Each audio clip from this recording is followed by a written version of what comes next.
बिस्मिल्लाहिर्रहमानिर्रहीम। अस्सलाम वालेकुम स्टूडेंट्स। जी स्टूडेंट्स, कैसे हैं सब? उम्मीद करता हूँ सब ठीक ठाक होंगे। मैथ 642 फ्लूइड मैकेनिक्स की मिड टर्म लेक्चर सीरीज़ में आज हम टॉपिक 7 से 12 तक कवर करेंगे।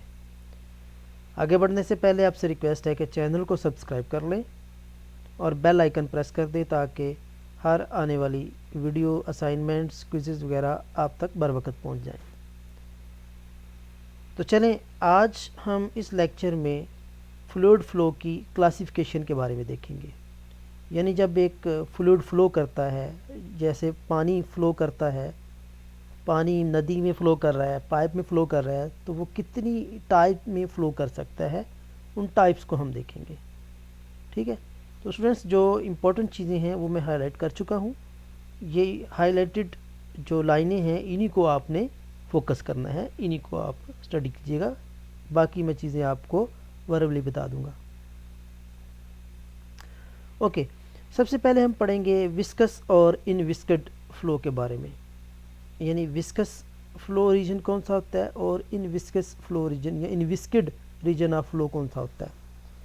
इससे पहले आपने बाउंड्री लेयर का कॉन्सेप्ट देखा होगा। अगर तो आपको समझ आ गई है तो ये समझना मुश्किल नहीं है, बहुत सिंपल है। अगर तो फ्लो विस्कस है या बाउंड्री लेयर के अंदर है तो वो आपका विस्कस फ्लो कहलाएगा। अगर तो फ्लो बाउंड्री लेयर से ऊपर है, बाउंड्री लेयर क्या होती है? वो ऐसी लेयर होती है जिसमें विस्कासिटी पाई जाती है। यहाँ पर अगर हम गौर करें तो ये हम एक पिक्चर यहाँ मैंने डाउनलोड की हुई है, तो इससे आप ज़रा समझेंगे तो आपको आसानी होगी।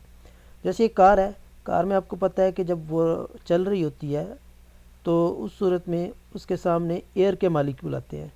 वो भी एक आपको पता है फ्लूइड है। तो एयर के मालिक्यूल जो हैं वो कुछ मालिक्यूल कार की सरफेस से स्टिक कर जाते हैं, कार की सरफेस के साथ स्टिक करके रहते हैं। तो जब ये स्टिक करते हैं तो एक ख़ास हाइट तक ये स्टिक ही रहते हैं, यानी इसकी एक लेयर बन जाती है जिसमें विस्कासिटी पाई जाती है। अगर फ्लो इस एरिया के अंदर है तो ये आपका विस्कस रीजन फ्लो होगा, अगर इसके ऊपर है तो वो इनविस्कड रीजन फ्लो होगा। ठीक है, तो अगर आप इन शॉर्ट ये कह लें कि बाउंड्री लेयर के अंदर जो फ्लो होगा वो विस्कस फ्लो होगा और बियॉन्ड द बाउंड्री लेयर आपका इनविस्कड फ्लो होगा। विस्कस इसका अब ये बेसिकली ये जो लेयर है ना, ये बनती क्यों है? ये जो लेयर है बेसिकली इसके मालिक्यूल के अंदर फोर्सेस होती है जिसको हम कोहेसिव फोर्सेस कहते हैं, या गैसेस में वो कोलिजन फोर्सेस होती है, कोलाइडेड फोर्सेस होती है। दो तरह की फोर्सेस हैं, कोहेसिव या कोलाइडेड। तो इनके कोहेसिव या कोलिजन फोर्सेस की वजह से इन लेयर में क्या पाई जाती है? विस्कासिटी पाई जाती है। ठीक है, तो विस्कासिटी फिर किसकी वजह से हो गई? कोहेसिव या कोलिजन फोर्सेस की वजह से मालिक्यूल के। तो चलें अब देखते हैं। Viscosity is caused by the cohesive forces, मैं आपको पहले बता चुका हूँ। लिक्विड में और गैसेस में कोलिजन की वजह से होती है। तो ऐसा कोई फ्लूइड नहीं है जिसमें ज़ीरो विस्कासिटी हो। विस्कासिटी होती ज़रूर है, चाहे कम हो लेकिन होती ज़रूर है। अच्छा, flow in which frictional effect are significant are called viscous flow. ये आपका विस्कस फ्लो हो गया। तो नॉट अगर आप लगा देंगे यहाँ पर तो वो इनविस्कड फ्लो हो जाएगा। यानी flow in which frictional effect are not significant are called inviscid flow. Clear? तो ये विस्कस और नॉट विस्कस फ्लो की एग्जांपल भी मैंने आपको दे दी हैं। इस तरह ये इस पिक्चर में देखिएगा, ये रीजन बनाए हुए हैं जहाँ पर विस्कासिटी पाई जाती है, ये आपका विस्कस फ्लो रीजन है, और जहाँ पर नहीं पाई जाती वो इनविस्कड है। आगे जी, इंटरनल और एक्सटर्नल रीजन ऑफ फ्लो, ये नामसीदार है। अगर तो किसी कन्फाइंड स्पेस के अंदर, यानी जैसे पाइप है, पाइप कन्फाइंड है, उसके अंदर फ्लो हो रहा है तो वो आपका इंटरनल फ्लो है। अगर उसके ऊपर, पाइप के ऊपर, अगर जैसे अगर यहाँ पर हम एग्जांपल ले लेते हैं, इसमें अगर देखिएगा ये पाइप है, पाइप के अंदर फ्लो है तो आपका इंटरनल फ्लो है। अगर इसके ऊपर जा रहा है तो आपका एक्सटर्नल फ्लो है। इसी तरह गाड़ी में देखिएगा, गाड़ी में अगर ये फ्लो हो रहा है गैसेस का तो ये एक्सटर्नल है। इसी तरह बॉल है, टेनिस बॉल, इसके ऊपर ये फ़्लो जो है ये आपका एक्सटर्नल फ़्लो है, ठीक है। अगर गाड़ी के पाइप के अंदर लिक्विड फ़्लो देखें, जितना भी इसका सिस्टम होता है इंजन का, तो वो आपका इंटरनल फ़्लो आ जाएगा, ठीक है। तो चलें देख लेते हैं। The flow of an unbound fluid, यानी अनबाउंडेड फ्लूइड का मतलब जिसको कवर नहीं किया होगा किसी चीज़ ने, तो वो किसी सरफेस के ऊपर फ्लो कर रहा है, तो आपका एक्सटर्नल है।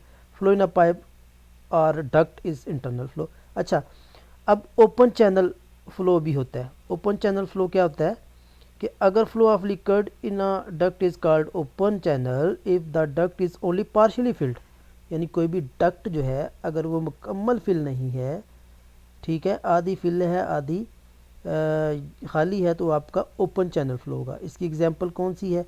वाटर इन द रिवर, जो नदी का पानी है या इरिगेशन डिचेस हैं, ये खड्डे जो होते हैं, ये एग्जांपल हैं किसकी? आपके ओपन चैनल फ्लो की, ठीक है। तो इसमें हमने 3 फ्लो देखे, एक्सटर्नल, इंटरनल और ओपन चैनल। नेक्स्ट देखिएगा कंप्रेसिबल और इनकम्प्रेसिबल फ्लो।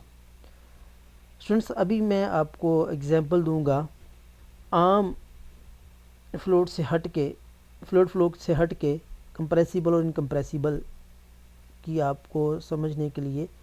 जैसे अगर आप देखिएगा सॉलिड एक पत्थर है, तो उसको अगर आप प्रेस करते हैं, फोर्स लगाते हैं, तो उसके वाले में कोई चेंज नहीं आता, तो हम ये कह सकते हैं कि वो इनकम्प्रेसिबल है। इसी तरह अगर आप कोई नरम चीज़ ले लें, जैसे सपोज़ मिट्टी ले लें, गीली मिट्टी, उसको आप प्रेस करते हैं या दबाते हैं, तो वो क्या हो जाती है? कंप्रेस हो जाती है, ठीक है। तो उसका वॉल्यूम डी शेप हो जाता है, वॉल्यूम चेंज हो जाता है, तो वो आपका क्या हम कह सकते हैं कि वो आपका कंप्रेसिबल है। इसी तरह फ्लूइड में आपको पता 2 चीज़ें आती हैं, एक लिक्विड है और एक गैसेस है।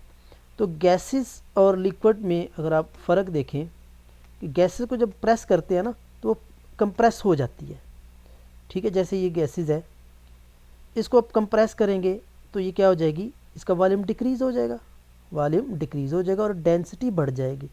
डेंसिटी का मतलब है इसके मालिक्यूल करीब आ जाएंगे, ठीक है। इसको अगर आप टेम्परेचर देते हैं, तो टेम्परेचर देने से वॉल्यूम तो बढ़ जाएगा, लेकिन डेंसिटी क्या हो जाएगी? डिक्रीज़ हो जाएगी। यानी हम ये कह सकते हैं कि इसकी फोर्स लगाने से डेंसिटी में या वॉल्यूम में क्या हो गया? फ़र्क आ गया, डेंसिटी वेरी करती है। सिंपली डेंसिटी क्या कर गई? वेरी कर गई। लेकिन अगर आप पानी में देखें, तो पानी में अगर आप फोर्स लगाते हैं, प्रेशर ही डालते हैं, तो माइनर सा प्रेशर डालने से क्या होगा? इसकी डेंसिटी चेंज नहीं होगी, वॉल्यूम भी चेंज नहीं होगा, ठीक है। हाँ, ये होता है कि बहुत ज़्यादा, कुछ सिचुएशन होती है कि बहुत ज़्यादा टेम्परेचर या प्रेशर डालने पे ये चेंज भी हो सकता है, लेकिन नॉर्मली जनरली ये चेंज डेंसिटी नहीं करता। तो ये आपका क्या होगा? ये आपका इनकम्प्रेसिबल फ्लो होगा, ठीक है। तो देखिएगा ज़रा, if the density remain constant, यानी सिंपल वर्ड में हम ये कह सकते हैं कि अगर डेंसिटी चेंज नहीं हो रही तो वो आपका इनकम्प्रेसिबल है, ठीक है। Volume of the portion fluid remain unchanged, volume भी चेंज नहीं होगा obviously. The density of liquid are essentially constant and thus the flow of liquid is typically incompressible, ठीक हो गया। तो डेंसिटी किन की नहीं होती चेंज? लिक्विड्स की जो होती है वो डेंसिटी चेंज नहीं होती जनरली, ठीक है। कुछ सिचुएशन में हो भी सकती है, लेकिन जनरली वो कांस्टेंट रहती है, लिहाजा वो इनकम्प्रेसिबल। गैसेस जो हैं वो हाईली कंप्रेसिबल है, वो मैं आपको पहले बता चुका हूँ, ठीक है। अच्छा, इसकी कंप्रेसिबिलिटी और इनकम्प्रेसिबिलिटी को चेक करने के लिए एक नंबर है जिसको हम मैक नंबर कहते हैं, उससे, जो कि डायमेंशनलेस होता है, ये याद रखिएगा क्या होता है? डायमेंशनलेस होता है।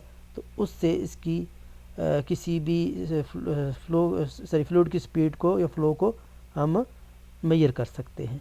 अब मैक नंबर का फार्मूला क्या है? मैक है जी V/C, speed of flow, speed of sound, ठीक है। आगे मैक नंबर के कुछ पैरामीटर्स हैं, वो याद रखिएगा, लेकिन पहले हम ये देख लेते हैं कि स्पीड साउंड की कितनी होती है? 346 मीटर पर सेकंड, सॉरी, ठीक है। अच्छा, अगर तो मैक नंबर यानी इसको सॉल्व करने से आंसर 1 आ जाए तो वो सोनिक है। सब वाले जो है ना उसमें ग्रेटर देन और लेस देन होगा, सिंपल जो है वो सोनिक होगा, यानी 1 होगा तो सोनिक होगा। सब सोनिक क्या होगा, अगर लेस देन होगा तो सब सोनिक होगा। सुपर अगर ये ग्रेटर होगा, नाम से याद रखिएगा, सुपर में ग्रेटर होगा और सब में सब सोनिक में क्या होगा, लेस होगा। सुपर सोनिक में क्या होगा, मैक नंबर ग्रेटर होगा, और हाइपरसोनिक में मच मच ग्रेटर देन 1 होगा। ठीक है, तो ये याद रखिएगा, ये 4 कंडीशंस हैं।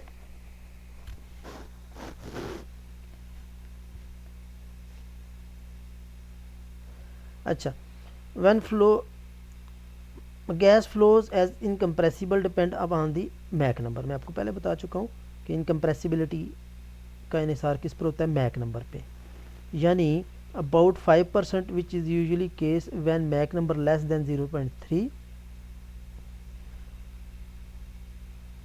कह रहा है कि गैस का फ्लो हम इनकम्प्रेसिबल कंसीडर करेंगे जब मैक नंबर लेस देन क्या होगा, 3 होगा। ये याद रखना है आपने। ठीक है, यानी गैस फ्लो इनकम्प्रेसिबल होगा जब डेंसिटी चेंज हो अंडर 5%, 5% यानी डेंसिटी चेंज हो जाए, उस सूरत में मैक नंबर क्या होगा, 0 लेस देन 0.3 होगा।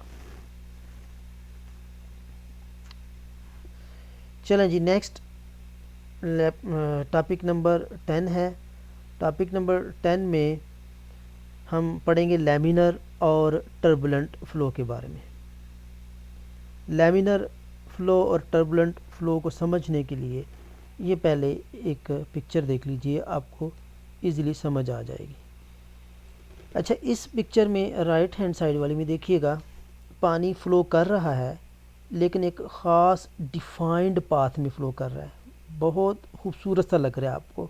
ठीक है, इसमें हार्मनी पाई जा रही है, हम आहंगी पाई जा रही है, यानी ये एक डिफाइंड पाथ में फ़्लो कर रहा है, अपने पाथ को नहीं छोड़ा। ठीक है, आर्डर, एक ख़ास आर्डर से यहाँ कह लें कि फ़्लो कर रहा है। इसमें देखें कोई आर्डर नहीं है पानी का, ये जो सपोज़ ये लेयर है, ये कभी इधर आ रहा है, कभी इधर आ रहा है, कभी इधर आ रहा है, यानी जिग जैग हो रहा है। तो ये डिसऑर्डर यानी हाईली डिसऑर्डर तरीके से जब फ्लो करेगा तो ये आपका टर्बुलेंट होगा। आपने अक्सर जहाज़ों में अगर आपने सफ़र किया है तो आपने सुना होगा कि जहाज़ में टर्बुलेंसी पाई जा रही है। टर्बुलेंसी भी वही होती है कि जब वो जहाज़ से चिकोले खा रहा होता है, झटके ले रहा होता है, उसको हम टर्बुलेंसी कहते हैं। तो लैमिनर फ्लो जो है वो एक आर्डर से या डिफाइंड पाथ में रहता है। ठीक है, जबकि टर्बुलेंस फ्लो जो है वो हाईली डिसऑर्डर होता है, वो एक डिफाइंड पाथ में नहीं होता। क्लियर हो गया।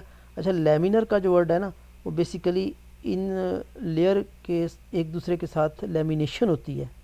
ठीक है, यानी एक दूसरे के साथ बंधे हुए होते हैं, तो ये लैमिनर का वर्ड इसी लेमिनेशन से निकला है। ठीक है, तो ये आपका लैमिनर और टर्बुलेंट फ्लो हो गया।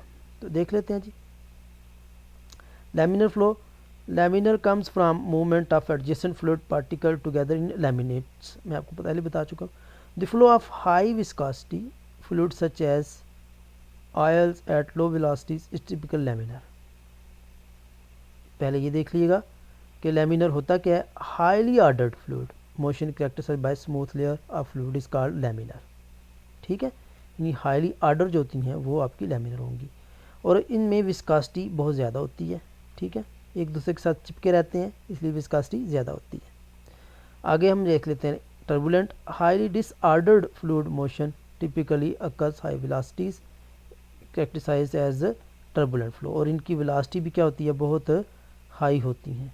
जबकि जो लैमिनर फ्लो होते हैं उनकी वेलोसिटी बहुत स्लो होती है, लो वेलोसिटीज़ होती हैं। ठीक है, जैसे अगर आपने गौर किया हो, कभी जब टैप खोलें, यहाँ घरों में जो नल लगे होते हैं उसकी टैप को जब आप ओपन करते हैं वाल्व को, अगर तो उसका प्रेशर कम देंगे तो पानी स्लो आएगा और बहुत खूबसूरत आएगा। अगर आप प्रेशर ज़्यादा कर देंगे तो वो आपका लैमिनर फ्लो बन जाएगा, सॉरी टर्बुलेंट फ्लो बन जाएगा। ठीक है, इस तरह घरों में आपने कभी बाइक्स वगैरह या कार वगैरह धोई हो, वाश की हो, तो जब आप प्रेशर कम देते हैं तो पानी एक आर्डर तरीके से चलता है तो वो आपका लैमिनर फ्लो होगा। जब आप उसको प्रेशर ज़्यादा देंगे तो वो आपका क्या होगा, टर्बुलेंट फ्लो हो जाता है। ठीक है। अच्छा, अब जब एक केस ऐसा आता है कि लैमिनर फ्लो चेंज हो जाता है टर्बुलेंट में, तो उस चेंज होने के दरमियान जो ड्यूरेशन होता है वो फ्लो जो है वो आपका ट्रांजिशनल फ्लो कहलाता है। ठीक है। तो इस लैमिनर फ्लो और टर्बुलेंट फ्लो को मेजर करने के लिए रेनाल्ड भाईजान थे 1880 में, उसने कुछ रिज़ल्ट निकाले। उस डायमेंशनलेस रिज़ल्ट को रेनाल्ड नंबर कहा जाता है। उसी रेनाल्ड नंबर की मदद से हम चेक कर सकते हैं कि कोई फ्लो लैमिनर है या फिर टर्बुलेंट है। ये आगे हम पढ़ेंगे रेनाल्ड नंबर का इस्तेमाल कैसे होता है, इसके फार्मूले भी देखेंगे। यानी रेनाल्ड था जिसने कुछ फार्मूले निकाले किसी भी फ्लो को चेक करने के लिए कि वो लैमिनर है या टर्बुलेंट है। नेचुरल फ्लो नाम से ज़ाहिर है, अगर किसी फोर्स की ज़रूरत ना हो, विदाउट एनी फोर्स, तो वो आपका नेचुरल फ्लो होगा। जबकि फोर्स्ड फ्लो नाम से ज़ाहिर है, अगर आपको फोर्स लगानी पड़े तो वो आपका फोर्स फ्लो है। ठीक है। तो a fluid is force to flow over a surface in a pipe. जैसे पंप की मदद से अगर आप घरों में कोई भी चीज़ चलाते हैं, फ्लो पानी का देते हैं, तो आपका फोर्स फ्लो है। इसी तरह किसी फ़ैन से अगर आप फ्लो करते हैं तो वो फोर्स फ्लो है। नेचुरल फ्लो चश्मों का पानी जो होता है, नदियों में जो पानी बह रहा होता है, इस तरह उछाल की कुव्वत है, पानी में उछाल की जो कुव्वत है वो आपका नेचुरल फ्लो में आएगा। ठीक है जी। हमारा last but not the least topic है स्टडी एंड अनस्टडी फ्लो। जिस तरह मैंने टर्बुलेंट और लैमिनर फ्लो की एग्जांपल दी है, सेम इसी तरह स्टडी और अनस्टडी फ्लो की एग्जांपल है। इसी पिक्चर में आप स्टडी और अनस्टडी फ्लो को देख सकते हैं। लेकिन पहले हम इसकी डेफिनेशन देख लेते हैं कि स्टडी और अनस्टडी फ्लो क्या होता है। अच्छा, स्टडी फ्लो में 3 पैरामीटर आपने याद रखना है कि चेंज नहीं होते। वो 3 पैरामीटर कौन कौन से हैं? वेलोसिटी है, डेंसिटी है और प्रेशर है। वो यहाँ पर मेंशन नहीं किया हुआ। तीसरा जो है पैरामीटर वो आपका प्रेशर है। ये चेंज नहीं होते। ठीक है। तो अगर किसी फ्लो में ये तीनों पैरामीटर चेंज ना हो, ठीक है, तो वो आपका स्टडी फ्लो कहलाएगा। कौन कौन सा? प्रेशर, डेंसिटी और वेलोसिटी। ठीक है जी। ये चेंज ना हो तो वो आपका क्या होगा? स्टडी फ्लो होगा। ठीक है जी।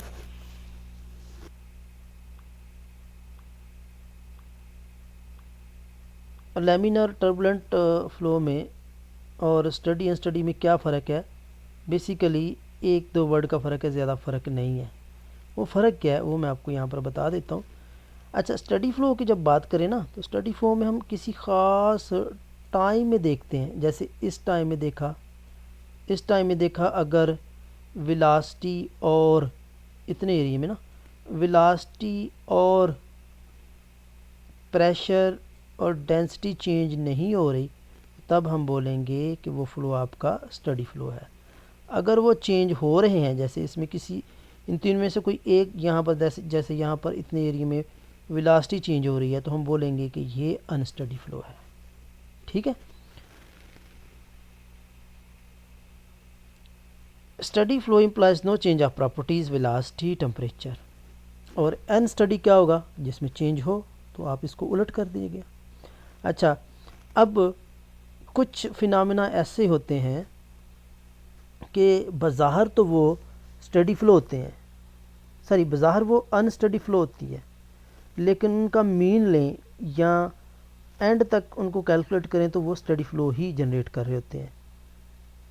मैं आपको अगर एग्जांपल दूं, जैसे ये फ़ैन चल रहा है, इस फ़ैन में ये जो फ्लो है ना, ये आपका स्टडी फ्लो है। ठीक है। लेकिन अगर आप इसमें डिफरेंट इंस्टेंट पे अगर आप गौर करें तो इसमें हम ये लूप बनाएं तो इसमें कुछ एडीज़ पैदा हो जाती हैं। ये एडीज़ क्या होती हैं? ये बेसिकली फोर्सेस ही होती हैं। तो ये एडीज़ जो हैं ये अनस्टडीज़ फ्लो को शो कर रही होती हैं। किसको? अनस्टडी फ़्लो को। लेकिन अगर आप इस तमाम फ़्लो का मीन लें या एवरेज लें तो वो जो एवरेज है ना, वो एवरेज आपका किस में आएगा, स्टडी फ़्लो में आ जाता है। ठीक हो गया, समझ आ गई इस चीज़ की। इसी तरह अगर आप पंप्स की तरफ देखें या इंजन की तरफ देखें, कुछ इंजन ऐसे होते हैं जिनके अंदर ब्लेड जो हैं वो अनस्टडी फ़्लो पैदा कर रहे होते हैं, लेकिन जब आगे पानी का फ़्लो होता है वो आपका स्टडी हो जाता है। तो ऐसे फ़्लो को ट्रांजिएंट फ़्लो कहते हैं। ठीक है, समझ आ गई इस चीज़ की। तो अब मैं ये चीज़ें जो डिस्कस कर चुका हूँ उसको आगे हम पढ़ते हैं। Transient term in Navier Stokes equation are zero. तो ट्रांजिएंट में भी ये क्या होनी चाहिए, ज़ीरो होनी चाहिए, ये मैं आपको पहले बता चुका हूँ। अच्छा, transient usually describe as a starting और डेवलपिंग फ़्लो। अब ट्रांजिएंट का मतलब क्या होता है कि ट्रांजिएंट ने फ़्लो को वेलोसिटी डेवलप करनी होती है। जैसे मैं आपको बता चुका हूँ कि इंजन में वेलोसिटी जो डेवलप होती है। अब ये जो पीरियड मैंने बनाए थे यहाँ पर देखिएगा, period refer to a flow which oscillate about a mean. ये मैं आपको बता चुका हूँ कि जो मीन के अबाउट ओसिलेट करते हैं वो आपके पीरियड होते हैं। अनस्टडी फ्लो में अपीयर स्टडी, मैं आपको पहले बता चुका हूँ कि अनस्टडी फ्लो भी स्टडी फ्लो में हो सकता है। कब, जब टाइम एवरेज निकालें आप। अच्छा, ट्रांजिएंट और अनस्टडी में फ़र्क है, ये याद रखना है। Are often use interchange but these are not synonym. Transient is typical use for developing flow. ये क्या होता है, बेसिकली डेवलपिंग फ्लो होता तो ये अनस्टडी ही है, लेकिन ये थारोली अनस्टडी नहीं होता, ये जस्ट डेवलप करता है किसको, स्टडी फ्लो को। जैसे मैं आपको फिर एग्जांपल देता हूँ कि एक रॉकेट इंजन को जब आप फायर करते हैं तो ट्रांजिएंट इफेक्ट होता है, pressure buildup inside the rocket engine, pressure buildup होता है, यानी उसमें वो अनस्टडी तरीके से प्रेशर बिल्डअप होता है, और flow accelerates until the engine settle down and operate study. जब तक वो इंजन स्टडी नहीं हो जाता तब तक ये प्रेशर एक्सेलरेट होता रहता है। ठीक है, वेलोसिटी चेंज होती रहती है, लेकिन ये होता क्या है, स्टडी फ्लो होता है। तो ये जो ट्रांजिएंट होगा ना, इसको हम अनस्टडी फ्लो का नाम नहीं देंगे बल्कि स्टडी फ्लो का नाम ही देंगे। ठीक है जी, चलें जी आगे देख लेते हैं। पीरियडिक मैं आपको पहले बता चुका हूँ, काइंड ऑफ अनस्टडी फ्लो, ये भी अनस्टडी फ्लो की एग्जांपल होती है। जैसे कि मैं आपको फ़ैन में दे चुका हूँ, ये पीरियड जो बनते हैं, ठीक है, लेकिन वो एक ख़ास इंस्टेंट पे होती है, वो थारोली अनस्टडी नहीं होते। अबाउट अ स्टडी में many devices such as turbine, compressor, boiler वगैरह, इनमें ये फिनोमेना पाया जाता है। ठीक है जी, तो devices can still be analyse as steady flow process by using time average value of the properties, ये as I already discussed. Students, अगर आपको किसी भी कॉन्सेप्ट की कोई समझ नहीं आई, कोई आपको डाउट है, तो आप कमेंट में पूछ सकते हैं। और जाने से पहले काइंडली चैनल को सब्सक्राइब कर दीजिएगा। थैंक यू, अल्लाह हाफिज़।